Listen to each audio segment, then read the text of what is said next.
Munapirira bwanji?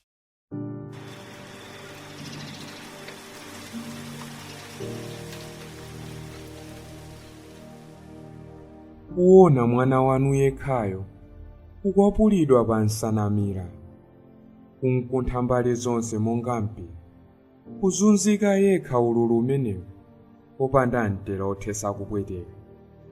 Ndikungodabwa mayi, munapirira bwanji?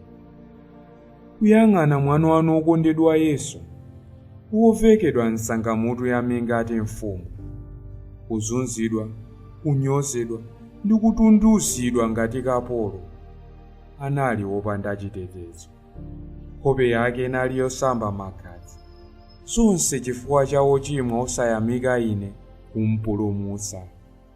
Ndikungodabwa mayi, munapirira bwanji?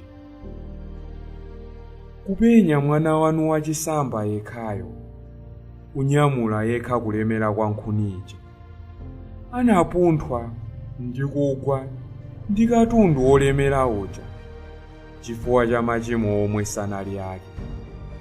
Anzake anamusiya yekha, pang'ono ndi pang'ono anayenda mpaka ku Gologota kuja. Ndikungodabwa amayi, munapirira bwanji?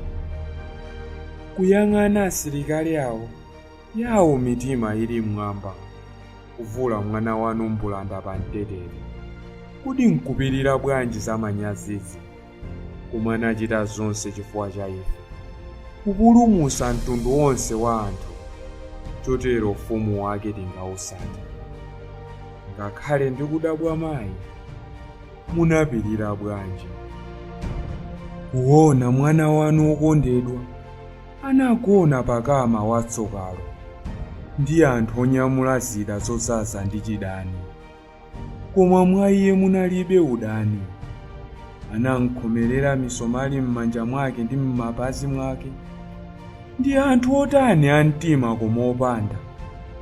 Ndikungodabwa amayi, munapirira bwanji? Kuona mwana wanu ali ndi chisoni pamene adapuma mpweya wake umaliza, kukhululukira iwo amene ananyoza chiphunzitso chake, anthu ankhanza amene anamuweruza kuti aphedwe. Pamwamba pa mawu ake anafuwula kwa Atate wake wamwambamwamba, m'manja mwanu ndipereka mzimu wanga. Ndi chikondi chotani nanga chopanda malire! Koma ndikudabwa amayi, munapirira bwanji?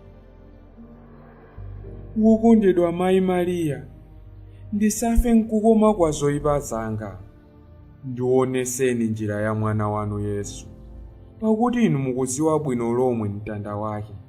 Mukugwa kwanga konse ndithandizeni kuuka, kuwala mwatsopano ngati duwa ndikuonenso.